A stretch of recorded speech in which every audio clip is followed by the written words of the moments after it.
So currently I'm walking outside, and I'm just going to pretend like I'm talking on the phone with people while I walk because I don't want to look crazy, which I probably shouldn't care if I come off unhinged to other people that I probably won't ever see again. So there's that. So recently I've been taking walks, trying to get my 10,000 steps in every day for health reasons, but also because I found through my journey with trying to lose weight and just be healthy overall that walking has been a very meditative thing for me to do. I recently went on a bird watching event that was organized mostly with Black people in mind, to get Black people out and bird watching, which I've always had an interest for birds. When I was younger, I ordered this catalog or something from this bird watching website, and it came with all the seeds and different types of birds. And I never followed up on it. I was too shy. My social anxiety was really bad when I was a teenager, so I didn't really get outside much. So I would just look at the crows outside of my bedroom window, and that sufficed. But now that I'm an adult, I've been really trying to tap into things I had an interest for when I was younger, because I think the things, oh my God, it's a bunny. I think the things we found interesting as a child is worth just exploring. It's worth it for your adult self, and it's worth it for the inner child in you. And I find our hobbies and things like that, the things we really enjoyed as children, are probably at the closest to what our purpose probably will be in our life. So, yeah. So anyways, walking has been very meditative for me. I find I have my best writings in nature. None I've put out to the world, but there's this intuition that I don't know how to explain it. Walking, it really builds intuition, because walking is such an intuitive exercise. It's a tool to get us from here to there, and we've been doing it since forever. There's no thinking, it's automatic. You just walk. So if you ever wanted to meditate and you have this preconceived notion about meditation, that it has to look like you sitting on a mat, cross-legged, eyes closed, nothing, listening to nothing, I would suggest to try walking meditation. It's really great. And I would suggest doing it in a park or at a trail, but you could also just do it on your way to work.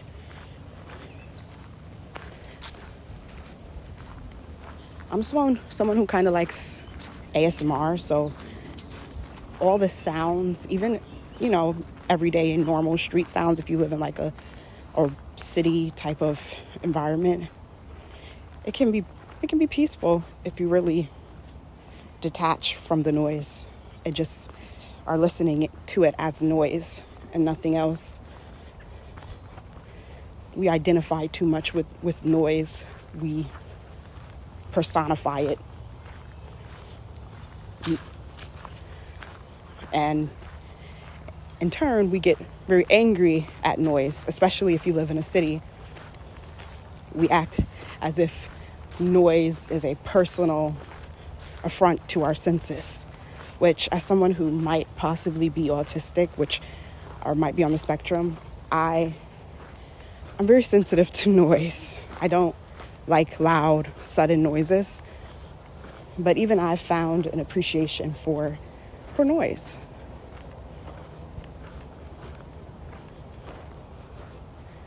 I will say this trail is a little bit unnerving.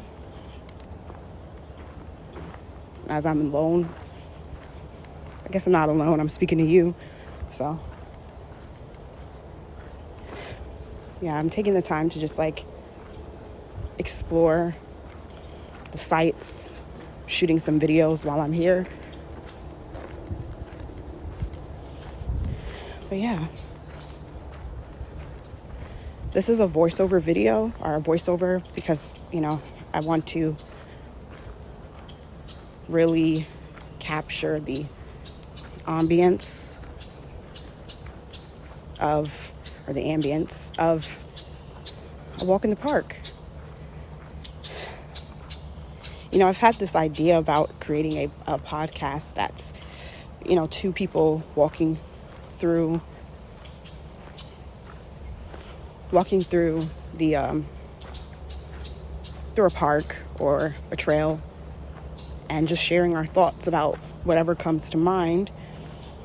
And I realized I don't really need another person to do that.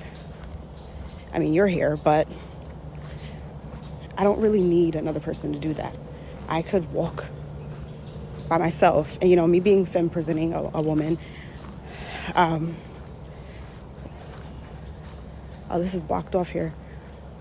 It can be very daunting and feel unsafe, but yeah, if you have pepper spray and that,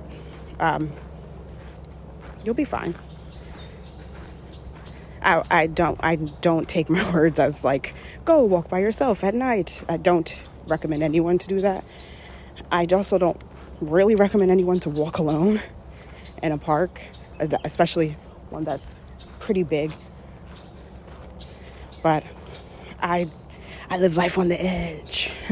So I personally don't mind it, and I have severe anxiety. So there's this beautiful lake. Not sure if it's man-made here, and I'm gonna just sit and look at it while I talk to you all.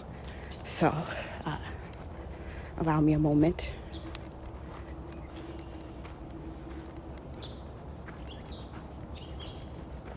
I won't get too close to the edge because I'm pretty scared of falling off edges, being pushed over an edge.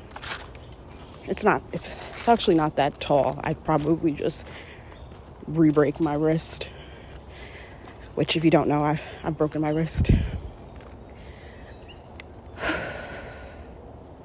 Yeah,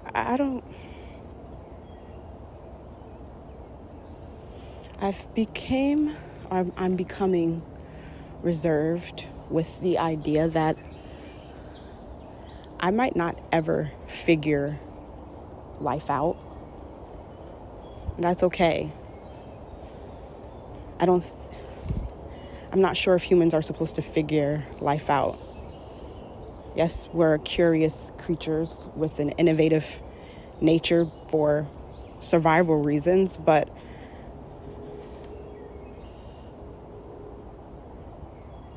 for me, God is human experience. And social media could really dampen experience. It can mimic experience. But I don't believe social media or this digital era we're living in should replace true experience. And when I'm out in nature, when I'm walking, I feel like I'm experiencing something. When I'm scrolling or just binge watching a bunch of YouTube videos, I almost feel, for a lack of better, more, maybe less triggering words, I feel like it's an assault. It's an assault to my senses, or a assault to my psyche in a way. I'm just bombarding myself with noise, and it's hard to distinguish between my own thoughts and others when I'm just constantly ingesting other people's creative endeavors. for anyone that might care, I'm someone who really enjoys music, creating music and listening to music. It's been a real struggle for me putting out authentic music.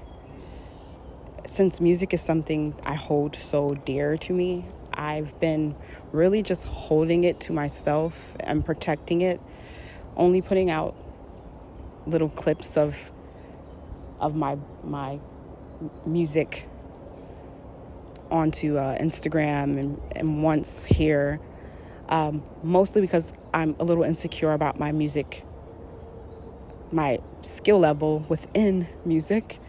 I produce everything myself, and I haven't learned all that there is to learn about the technical side of music production.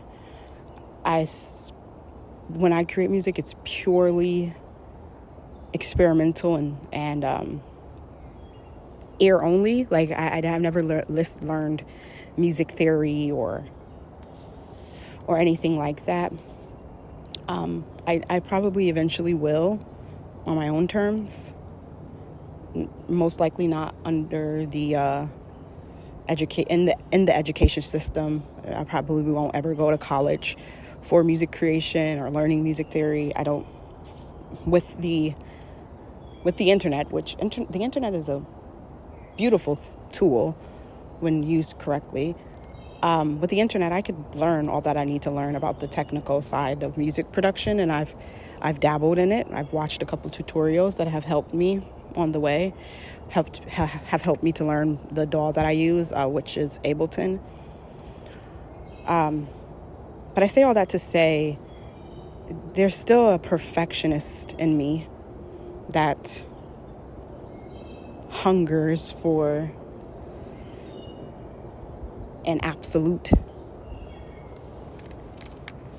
Sitting my tripod down, that's what you're hearing. I feel like something's itching my neck. Oh, it's my bra. Yeah, the perfectionist in me hungers for validation, hungers for you got this. This is worthy. An outsider to come in and say this is worthy of consumption. People will like this, or people like this. And yes, ultimately, if you put your music out for an audience, you're craving some type of validation in a way. And we don't create art in a vacuum, although we try to. Other people are in mind. For me, it's how other people will relate to what I make, making my metaphors and melodies as accessible as possible, which might look like, turning down the reverb every now and then because the mix is very muddy. I tend to make my mixes can be a little muddy, which I'm realizing is kind of like a coping mechanism. I'm hiding behind it. I remember SZA talking about her how her earlier work. If you've listened to SZA's album, I think it was called Z, she used a lot of reverb, and she did say how she was hiding behind the reverb at a point, which I do believe, for me, I've been unintentionally or maybe intentionally doing so myself. And it's not.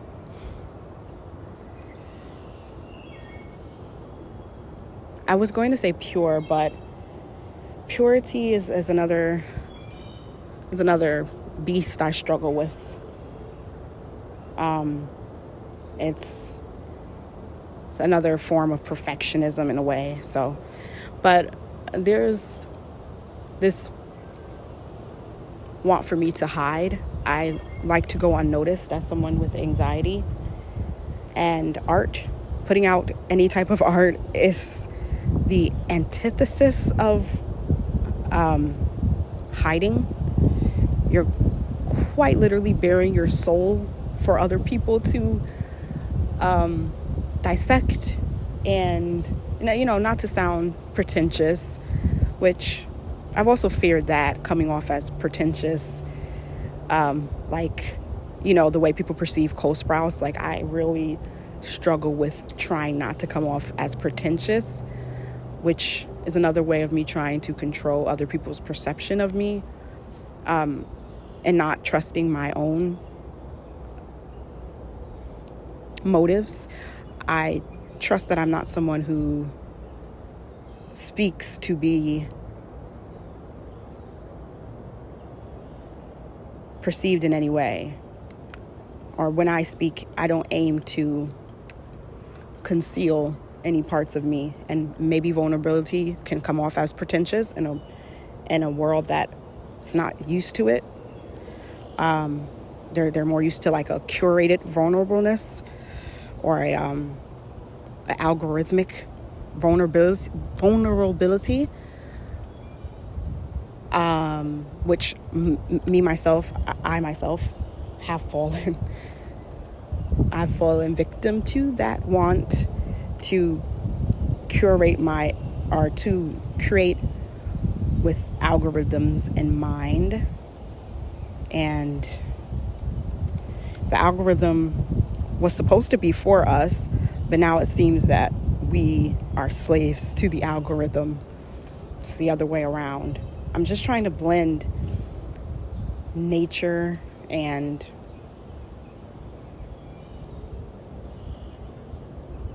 the online realm. I think there's a clear separation right now. And who knows, maybe there needs to be a clear distinction between nature and what's real and what's our quote unquote real and what's online. But for me, I want there to be a seamless transition from for me, I want the self I portray online to not be a portrayal, to just be me. And no, that doesn't look like showing every side of myself, but the side I do show exists in the real world also. The real world also. So I'm gonna start walking on back.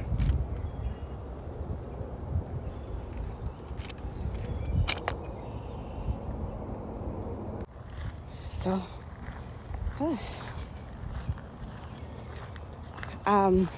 pivoting, I made it abundantly clear on my YouTube channel.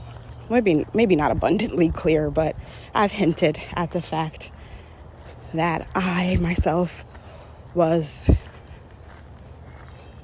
looking to live a life that follows the Buddhist principles. And I say that instead of saying I am a Buddhist, which for me, maybe I believe I have to be a certain way before I could call myself a Buddhist. I'm not sure the religious ceremonies involved with Buddhism, as I wouldn't be following Buddhist principles for religious reasons. But maybe even striving to be more Buddha-like is grounds enough to call yourself a Buddhist. But I just want to kind of, while I'm on my walk, explain why and what draws me to Buddhist teachings and the Buddha. It's like at a moment, I'm poor. I didn't come from riches, but I live in a time. Ooh. Wait. This is one of the things about walking in nature. I'm a little iffy about bugs still. Bugs scare me. I don't want no bugs latching on to me. Oh, yeah. Okay. kind of took me out there for a moment. It was a spider web, I think. I don't know. I don't like bugs on me. All right. So I think what draws me about the Buddha and their path was they had a lot at their disposal. And no, I'm not rich. Quite the opposite. I'm no prince. I'm no princess. But right now we have so much resources at our disposal. Even as an American, I say this as someone who's an American. We have so many resources and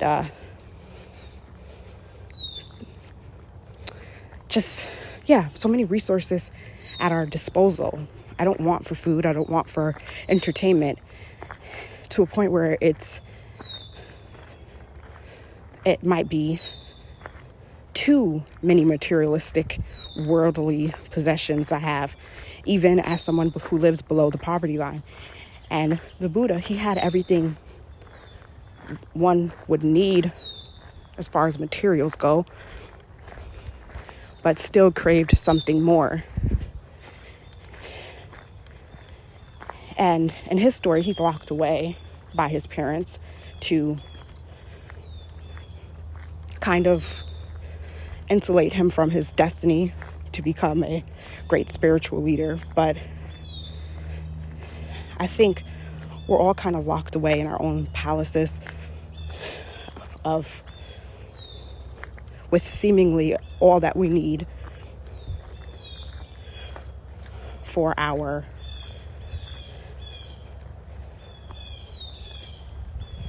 entertainment and our just self-growth. We have imprisoned ourselves with social media and instant gratification and just hedonistic pleasures. And it's all to keep us from the suffering outside of those metaphorical palace walls. But I think once we venture out and sit with that suffering, as the Buddhists call it, I think then we'll be able to find our purpose versus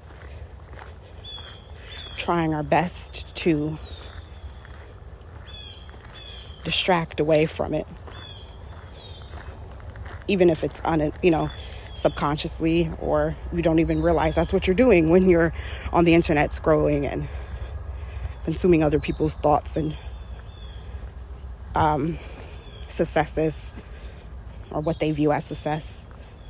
But I do believe there's this, the time we're at right now, we really need to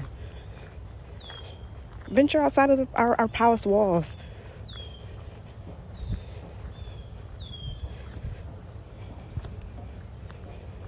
And really connect with suffering in a way of others, in a way that isn't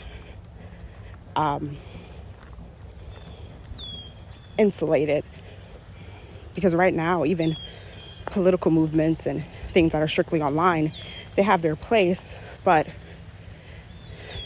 I personally feel that compassion is lacking. Even though we're in the most woke era, everyone understands the things you do and say to be politically correct. I think there's a lack of compassion that's been fostered through social media because of the degree of separation we have from people. I'm not advocating for a total abandonment of the internet. I enjoy the way that the internet brings people together, but I think we need to use the internet as a way to bring people together. We've kind of lost the plot with the internet becoming this capitalistic hellscape. But I have came to the end of my walk, and I am back in and I'm emerging into society, and I'm out of breath. I'm about to go drink some water and finish washing my clothes, because that's what I was doing before I decided to go take a walk.